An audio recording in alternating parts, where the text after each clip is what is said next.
Sometimes you meet someone and you just get the feeling that they're a bit of a dick. There's no law against that. I have known, and indeed still know, a great many dicks. But when you meet such people, you can't help wondering if there is more beneath the surface than just a general dickness. Of course, most of these people are largely harmless, even if you can only handle them in small doses. But every so often, the dickness can mask an even more deplorable personality. I will tell you now that today's antagonist is a wrong-un of the highest order.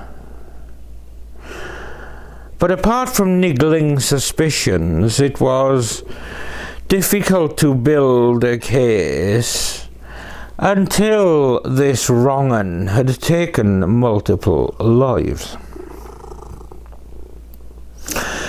We're going back to events that run through the entire 2010s and to Blackburn in the northwest of the UK to look at the twisted actions of Jordan Monaghan.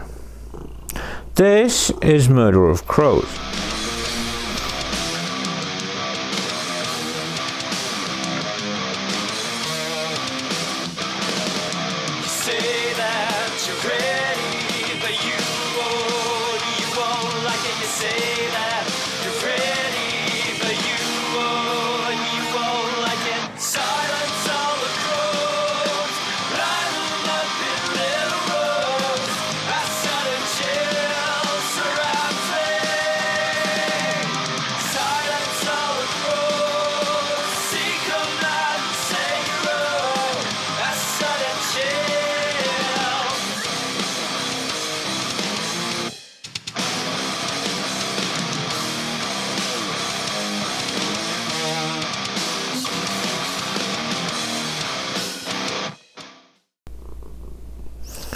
Blackburn is an industrial town and is the administrative centre of the Blackburn with Darwen borough in Lancashire, England.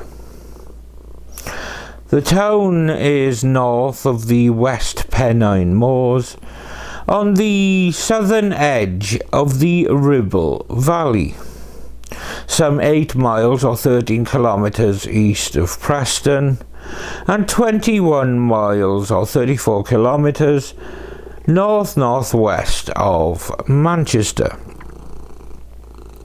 Blackburn is at the centre of the wider unitary authority area, along with the town of Darwen. It is the second largest town after Blackpool in Lancashire. At the 2011 census, Blackburn had a population of 117,963, whilst the wider borough of Blackburn with Darwen had a population of 150,030. A former mill town, Blackburn has been the site of textile production since the mid-13th century, when wool was woven in people's houses in the domestic system. Flemish weavers who settled in the area in the 14th century helped to develop the woolen cottage industry. The most rapid period of growth and development in Blackburn's history coincided with the industrialization and expansion of textile manufacturing.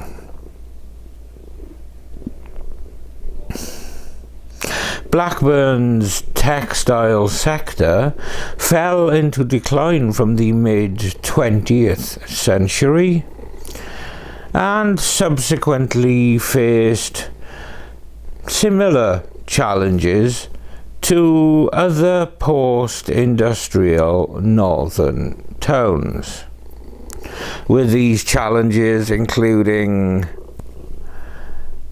deindustrialization, economic deprivation, and housing problems.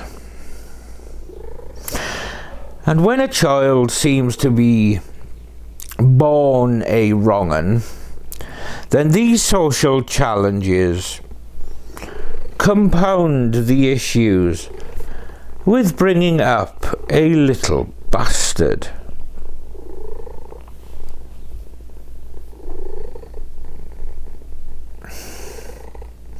Jordan Monaghan was born on the 16th of July 1991. He never knew his biological father, and he lived with and was raised by his mother and his stepfather, alongside his brother and sister. Even from a very young age, he was very disruptive and was known to cause damage to property. At the age of just 11, he was starting to experiment with alcohol and even with cocaine. At around this time, he also began stealing cars. Aside from the obvious illegality, these were also signs of a child growing up very, very quickly, doing adult things even before he was a teenager. It is safe to say that he was a difficult and rebellious child. At just 12 years old, he met a kindred spirit who had a similarly difficult childhood. Laura Gray was drawn to the young ruffian, and their childhood romance would follow them from wannabe adulthood into real adulthood. But as may be expected with them never having really had childhood to speak of, it was far from plain sailing for the pair. At just 13, after being together for around a year, Laura knew something was off about the relationship and had decided to break things off. But Monaghan overdosed on cocaine before this could happen. Once recovered, he followed this up with love bombing to convince Laura that he deserved another chance. This would not be the last time that Monaghan would use medical misfortune as a basis for emotional blackmail. At around this same time, in another red flag, Monaghan would terrorize his pet rabbits, including a period of time where he would pretend to feed them until one of the poor wee bastards actually starved to death.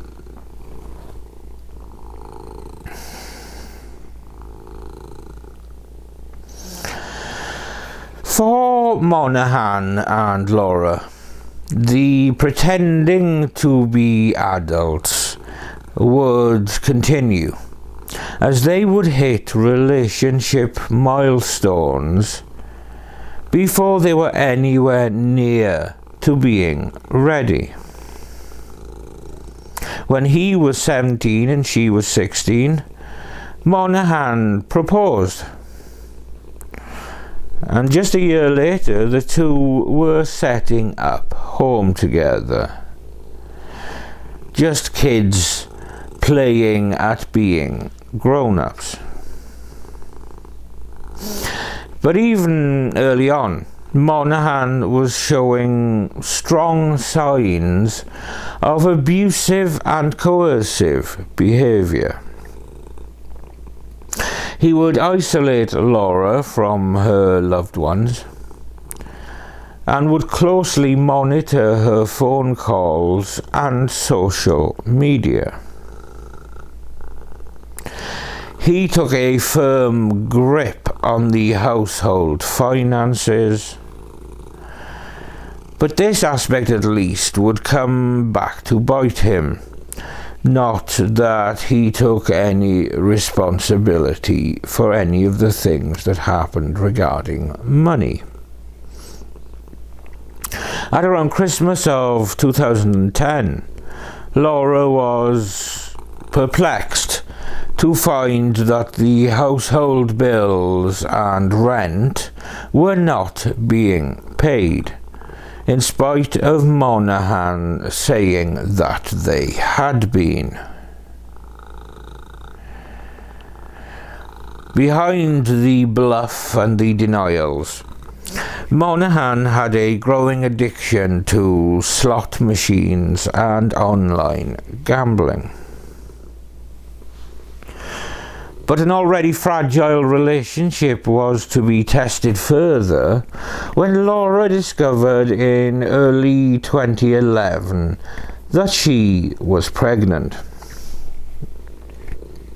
Logan Monaghan would be born in November of 2011. And this prompted a change in Monaghan, but it certainly was not a healthy one. When Logan was only about a month old, Monaghan was pestering Laura to become pregnant again. And his efforts seemed to pay off. When Laura became pregnant again, when Logan was just 5 months old.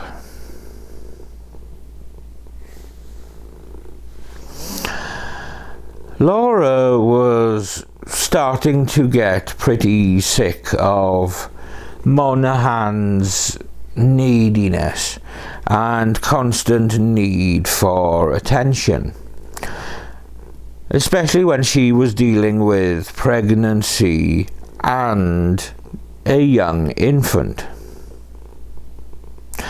And when she got another letter in 2012 saying that they were behind on the rent again, she believed that she needed to get away from the relationship.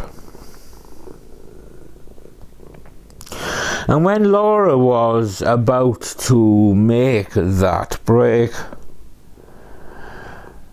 Monaghan called her when she happened to be out one day to say that Logan had taken paracetamol. He was rushed to hospital, but they could find nothing wrong with the little boy. But the worry and concern, at least on Laura's part, made her lean on Monaghan and pushed the two closer for a time at least. But every time Laura was considering leaving Monaghan, Logan would end up with a medical incident. With hindsight, it was clear that Monaghan was using his own child as a pawn to get what he wanted. On the 8th of December 2012, Ruby Monaghan was born with absolutely no issues. She was a beautiful, healthy baby girl. But just 21 days later, Monaghan contacted Laura to say that Ruby was non-responsive and that her lips were blue. Ruby was rushed to the hospital where she was found to have low oxygen in her blood.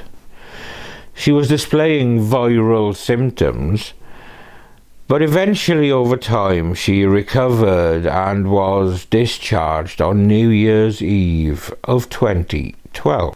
But by 2 a.m. Ruby was found unresponsive again.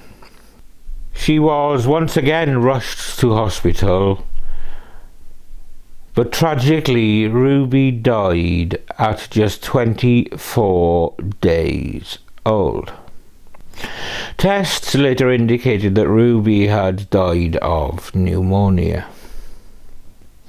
Monaghan had followed Laura to the hospital, and strangely, when she informed him that Ruby was dead, he answered saying, "I know."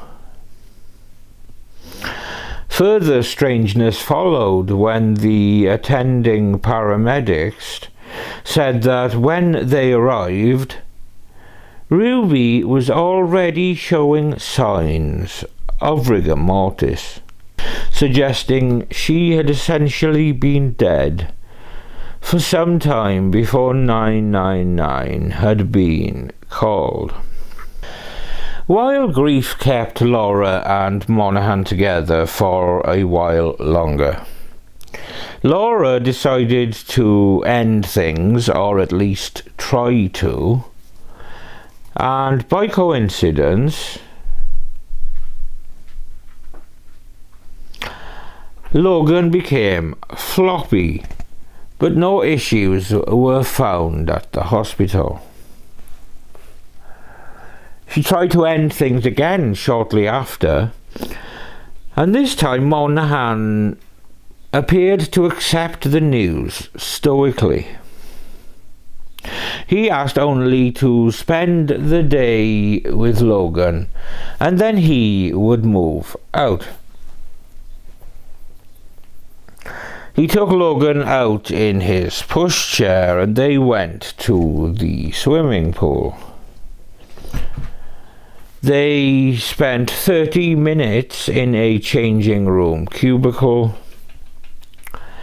but they then leave without swimming, as you do. When they arrive home, the rain cover is over Logan, and Monaghan tells Laura to let him sleep.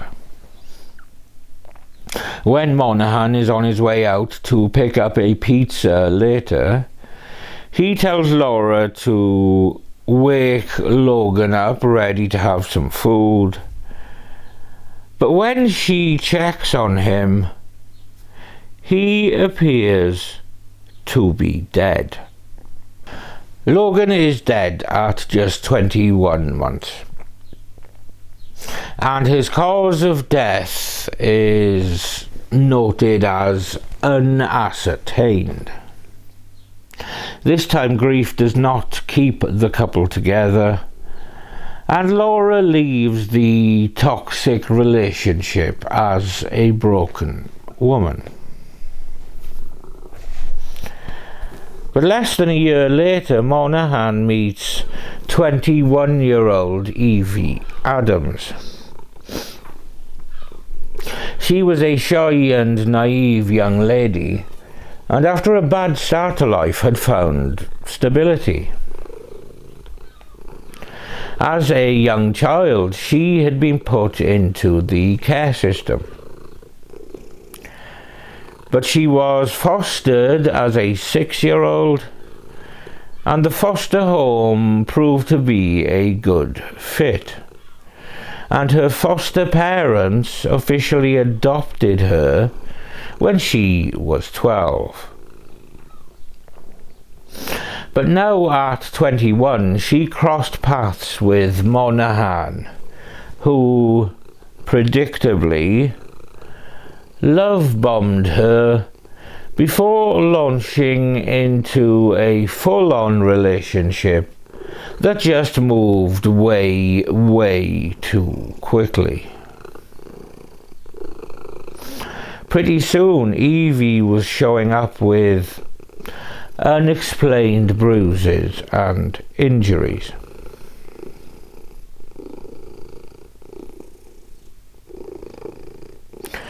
While the relationship was starting and moving forward, the police, who already had suspicions around Monaghan and his own children, well, the police, they were not sitting idly by. Ruby Monaghan's death was looked at again, and her cause of death was changed from pneumonia to unascertained. So now, both of Monaghan's children had suffered unexplained deaths. And even Laura was having doubts about Jordan Monaghan. On the 13th of April 2018, Monaghan was arrested on suspicion of the murder of his 2 children. But the evidence was scant and circumstantial, and at interview, although cocky and arrogant and needing a slap to the mush, Monaghan gave explanations that were plausible. Was arrested initially on suspicion of the murder of his children. What evidence are you doing? Everything will explain to you when you get to the police station. Okay. Jordan, you're obviously under arrest for quite serious matters.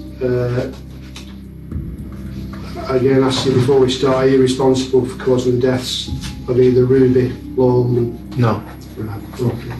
So you're downstairs, are you? With Ruby? Yeah. Right. What are you doing at that time? Watching TV. Okay. Doing what was on? Yeah, I was watching Die Hard. Die Hard? And where was Ruby? In a Moses basket. Right, so you brought the Moses basket? Yeah. Was it just that night you brought the Moses basket? Yeah, but like I said before, on the odd occasion, if we were staying up late, we'd bring the Moses basket down. Right. It was comfy for her as well. And that night, we was up till after midnight, because obviously it was New Year's Eve. He gave full and comprehensive accounts detailing his movements throughout all of the circumstances. You're under arrest obviously on suspicion of the attempt murder of Logan. That's for instance on the 27th of the 7th 2013. That's attempt and the murder on the 17th of the 8th 2013. Okay? Yeah. It sounds it was before you're responsible for either of those 2 offences. No. But he was away when you left Waves. It was, no. Not when I left. He wasn't awake. When did he fall asleep?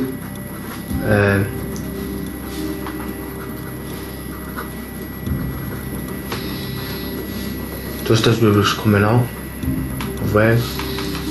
And given the complexity of the case and where we were at that time, we needed to bail him for further inquiries. Frustratingly, despite the question marks hanging over Monaghan, Evie chose to stand by him. Efforts were made by friends, family, and even the authorities to get Evie out of the situation and into safety, maybe even a refuge. But every time, Monaghan, being an expert manipulator, was able to convince her to go back to him. Finally, as she was strengthening her resolve to end things for good, Evie became ill. She was suffering extreme fatigue and stomach issues. And over the following days and weeks, she continued to deteriorate. And when Monaghan went out one day, she was unresponsive when he returned.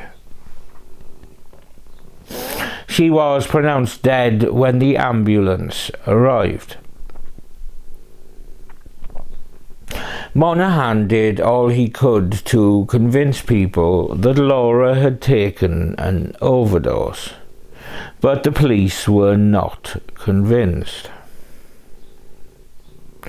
When they looked into his digital footprint and his digital presence, they found evidence of him being in an online group trying to source the very drugs that Evie had been found to have in her system, including tramadol, amitriptyline and diazepam. Things unravelled further for Monaghan when, after he was banned by Evie's family from attending her funeral, he engineered a situation where he and one of Evie's friends were sorting through Evie's belongings, and he found a note in the back of a photo frame that, to all intents and purposes, appeared to be a suicide note.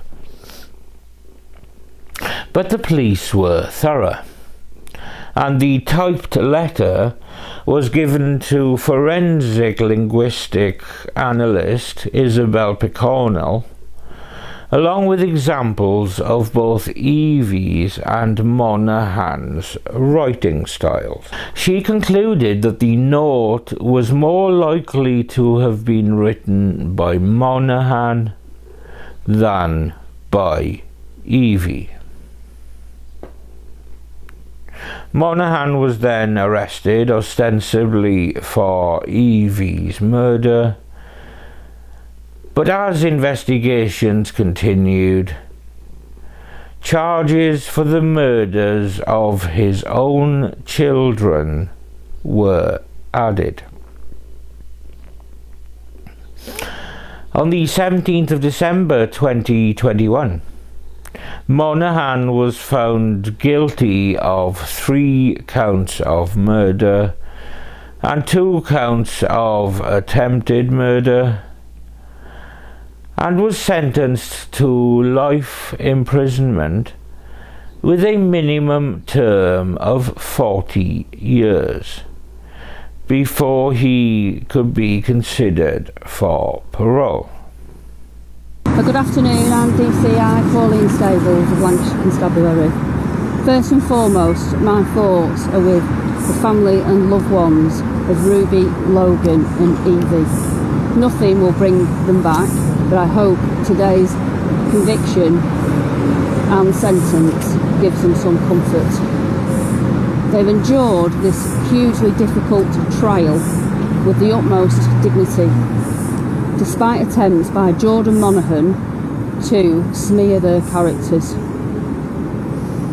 Jordan Monaghan is a ruthless, cold-blooded, manipulative killer who killed his victims covertly and went to great lengths to cover up what he did. It was only after extensive, detailed investigations were we able to establish that those deaths were actually premeditated murder.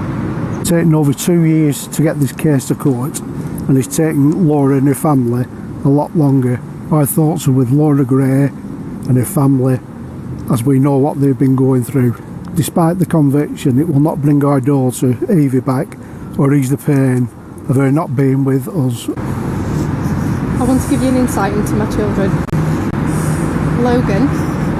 Logan was my funny, very, very cheeky little boy. I had to have eyes everywhere.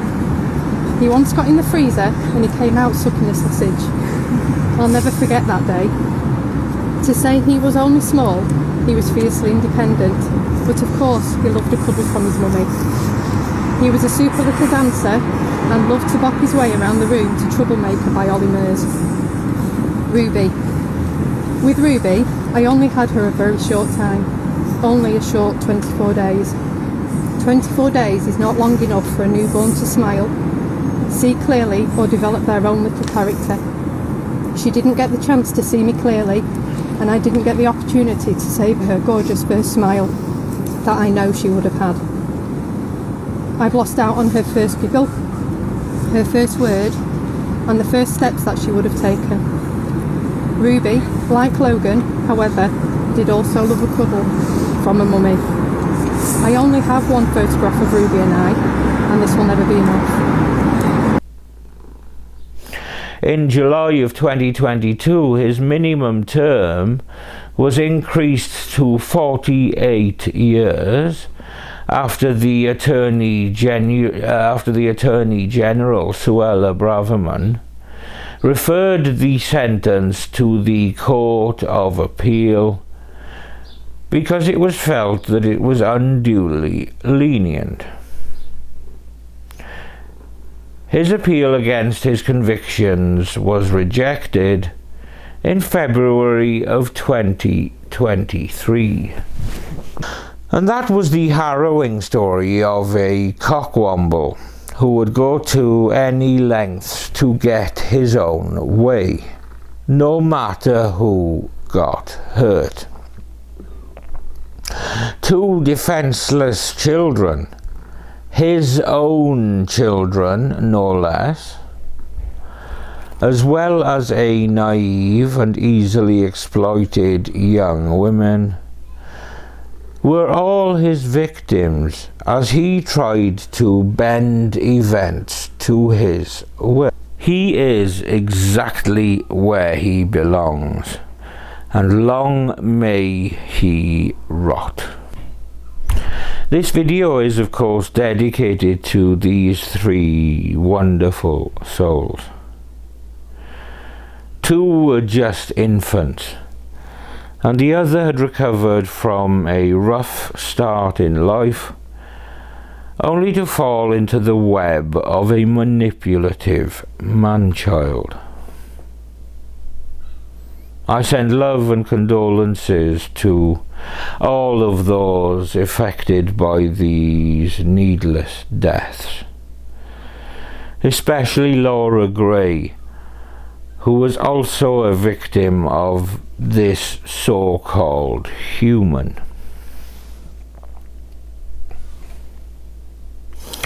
Thank you for watching another episode of Murder of Crows.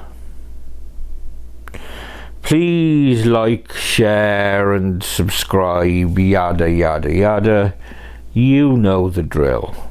It would really help me out if you could. But with that said, I'm Steve. Samson is flat out down here. So in his absence, I will just say, I'm Steve, and I'll see you when I see you.